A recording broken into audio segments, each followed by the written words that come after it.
नमस्कार मित्रों, स्वागत है आपका हमारे चैनल श्री कृष्ण कुंज में। आज हम बात करेंगे कि शीघ्र विवाह कैसे हो। विवाह में कई प्रकार की बाधाएं आती रहती हैं, उन बाधाओं को दूर किस प्रकार से किया जाए। तो मित्रों, सबसे पहले मैं बताना चाहूँगा कि यदि आपने अभी तक हमारे इस चैनल को सब्सक्राइब नहीं किया है तो अभी सब्सक्राइब करें, ताकि और सरल से सरल जानकारी हम आपको देते रहें। मित्रों, शीघ्र विवाह में बाधा को दूर करने के लिए कुछ उपाय दिए हैं। जीवन को सुचारू रूप से चलाने के लिए आवश्यक होता है कि शिक्षा, दीक्षा, नौकरी, व्यवसाय, व्यापार आदि के साथ साथ विवाह भी समय पर हो जावे। विवाह हेतु सही उम्र की विवेचना समय समय पर बदलती रहती है, परंतु वर्तमान में ऐसा नहीं है। वर्तमान में वयस्क होने पर ही शादी की जाती है। पुराने समय में छोटी उम्र में ही विवाह कर दिया जाता था। वर वधू सही उम्र होने पर ही अपने भावी जीवन का उत्तरदायित्व संभाल सकते हैं। मित्रों, कुंडली दोष अथवा ग्रह नक्षत्रों के संयोग से अनेक युवक युवतियों को विवाह में अतिशय विलंब होने लगता है। तो मित्रों, सबसे पहले तो अपनी कुंडली को दिखाकर प्राथमिक स्तर पर उसका निदान कर लेना चाहिए। जिस ग्रह का दोष हो उसका निदान प्राथमिक स्तर पर कर लेना चाहिए। वैसे शादी में कई प्रकार की बाधाएं आती हैं। उन बाधाओं को दूर करने के ज्योतिष शास्त्र में कुछ सरल उपाय भी दिए गए हैं, जिन्हें हम आपको बताने जा रहे हैं। वेद शास्त्रों में मंत्र संस्कृत शब्दों में दिए होते हैं, परंतु इनके साथ मंत्र पाठ करने वाले व्यक्ति की मानसिक स्थिति, शक्ति, मंत्र की ध्वनियात्मक शक्ति और कामनाओं की तीव्रता आदि भी उसके साथ जुड़ी होती है। शीघ्र विवाह हेतु भी ज्योतिष शास्त्र में अनेक मंत्रों की विवेचना की गई है।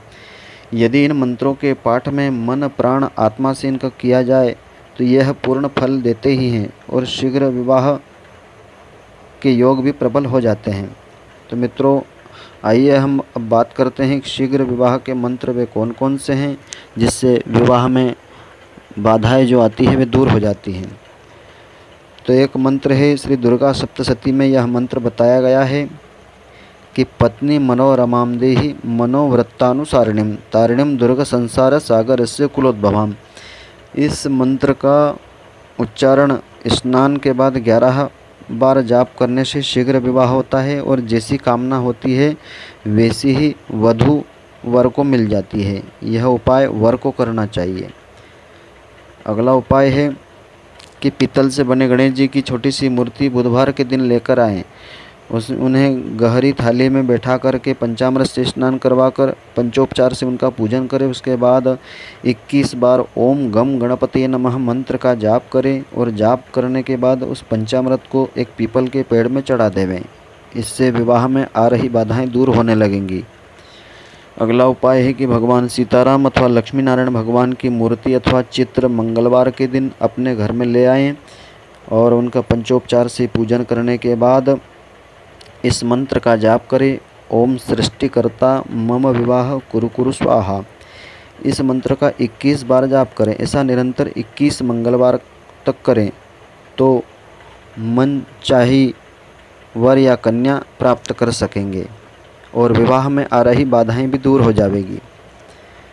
और एक और उपाय है अगला कि अमुक जो भी वर या कन्या हो उनको सोमवार के दिन, सावन का सोमवार हो तो बड़ी अच्छी बात है, शिव और पार्वती का उस दिन विधिवत पूजन करें और पूजन के बाद इस मंत्र का जाप करें। गौरी आवे शिव जो ब्यावे, अमुक का विवाह तुरंत सिद्ध करें, देर ना करें, जो देर होवे तो शिव को त्रिशूल पड़े, गुरु गोरखनाथ की दुहाई फिरे। मित्रों, यह जो मंत्र है यह एक साबर मंत्र है। इस मंत्र को पूर्ण श्रद्धा विश्वास के साथ प्रयोग में लाएंगे तो शीघ्र ही विवाह के प्रबल योग बनेंगे। इस मंत्र में अमुक के स्थान पर वर या कन्या उनका जो भी नाम हो वह नाम उच्चारण करें। अगला उपाय है, सोमवार के दिन शिव मंदिर अथवा अपने घर में स्थापित शिव भगवान के चित्र अथवा मूर्ति के सामने 5 नारियल चढ़ावें और इस मंत्र का उच्चारण करें। ओम श्री वरप्रदाय श्री नमः। 5 माला इस मंत्र का जाप करें। यह उपाय कन्याओं के लिए है। इसके अलावा किसी शिव भगवान के मंदिर में ओम सोमेश्वराय मंत्र का उच्चारण करते हुए भगवान शिवलिंग पर जल अर्पण करते रहें और वहीं बैठकर रुद्राक्ष की माला से लेकर के इसी मंत्र का जाप भी करें। यह उपाय कन्याओं के लिए है। मित्रों, विवाह में कई प्रकार की बाधा आती है। उन बाधाओं को दूर करने के लिए कुछ सरल उपाय और भी हम बताने जा रहे हैं। शीघ्र विवाह के लिए यदि कोई कन्या अपनी सहेली या रिश्तेदार के घर जावे तो वहाँ शादी में पहना हुआ जोड़ा कुछ देर के लिए स्वयं भी पहन लेवे। इससे विवाह में आ रही बाधाएं दूर होने लगेंगी। अगला उपाय है कि गुरुवार के दिन अनार के पौधे की पूजा करें और अनार का पुष्प ही भगवान शिव को अर्पण करें। अगला उपाय है कि गुरुवार अथवा शुक्रवार को केले की जड़ पीले कपड़े में बांध लेवें तथा तावीज़ बनाकर उसे अपने गले या हाथ में धारण कर लेवें। अगला उपाय है कि युवक युवती जो भी स्नान करे उस जल में अपनी एक चुटकी भर हल्दी या केसर मिलाकर के उसी जल से स्नान करें।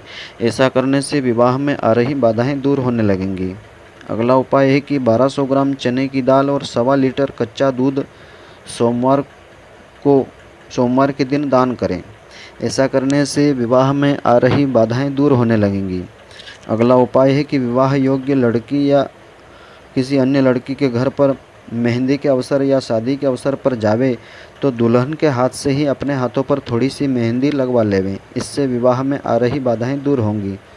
अगला उपाय है कि पूर्णिमा के दिन वट वृक्ष की 108 परिक्रमा करें। विवाह में रुकावट यदि आ रही है तो शुक्रवार की रात 8 छुहारे उबाल लेवें तथा पानी सहित अपने सिरहाने रख लेवें। अगली सुबह उसे बहते हुए जल में बहा देवें। इससे विवाह संबंधी बाधाएं दूर होती हैं। अगला उपाय है कि कन्या विवाह की कामना करते हुए गणेश जी को मालपुए का भोग लगावे। यदि लड़के की शादी नहीं हो पा रही हो तो वह भगवान गणेश जी को पीले रंग की मिठाई चढ़ावे। इससे विवाह में आ रही बाधाएं सब दूर होने लगेंगी। अगला उपाय है कि यदि मांगलिक दोष होने के कारण विवाह में कोई बाधा या अड़चन आ रही हो तो मंगलवार के दिन श्री चंडिका स्तोत्र का पाठ करें तथा शनिवार को सुंदरकांड का पाठ करें। इसके अलावा चांदी का वर्ग आकार का टुकड़ा सदैव अपने पास रखें। इससे विवाह में आ रही बाधाएं दूर होने लगेंगी।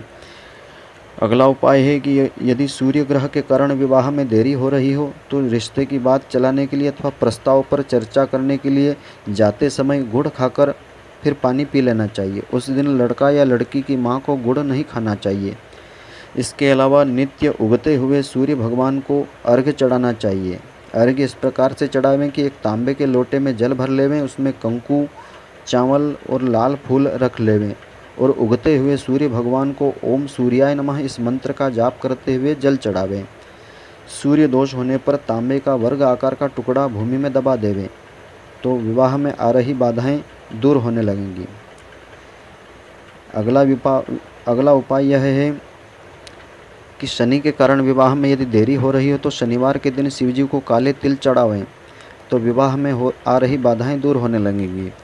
अगला उपाय है कि विवाह में यदि विलंब का कारण राहु हो तो शनिवार के दिन बहते हुए जल में एक नारियल प्रवाहित कर देवें। अगला उपाय है कि 8 की संख्या में मीठी रोटियां बनावे जो सिर्फ एक ओर से सिकी हो तथा उसे भूरे रंग के श्वान को अर्थात कुत्ते को खिला देवें। इससे विवाह में आ रही बाधाएं दूर होने लगेंगी। अगला उपाय है कि रिश्ते की बात चलने पर जब भी लड़का या लड़की को मिलवाया जाए तब उन्हें दक्षिण दिशा में ही बैठावे। अगला उपाय यह है कि विवाह उम्र के लड़का या लड़की के बिस्तर के नीचे या पलंग के नीचे किसी प्रकार की गंदगी या कबाड़ आदि नहीं रखना चाहिए। अगला उपाय है कि गुरुवार के दिन गाय को रोटी के ऊपर गुड़ रख कर के अपने स्वयं के हाथ से खिलाना चाहिए। अगला उपाय यह है कि शुक्रवार के दिन सफ़ेद तथा गुरुवार के दिन पीला वस्त्र वर व कन्या दोनों को धारण करना चाहिए। अगला उपाय है कि विवाह योग्य लड़की सफ़ेद खरगोश पालकर उसे अपने हाथों से ही खिलावे।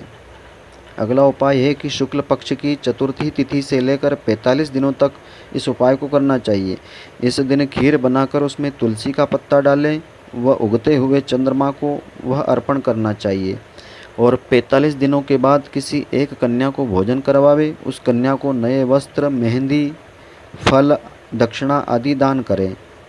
तो मित्रों, यह कुछ सरल उपाय हमने आपको बताए हैं। इनमें से कोई भी उपाय या आप श्रद्धा विश्वास के साथ प्रयोग में लाएंगे तो आपको सफलता अवश्य मिलेंगी और विवाह में आ रही बाधाएं भी आपकी दूर होने लगेंगी। जिस प्रकार अलग अलग बीमारी के लिए अलग अलग इलाज किया जाता है, उसी प्रकार अलग अलग ग्रह दोषों के लिए उपाय भी अलग अलग होते हैं। इसलिए आप किसी उपाय को करने से पहले अपनी कुंडली की जांच अवश्य करवा लें, ताकि शीघ्र मनोवांछित फल आपको प्राप्त हो सके।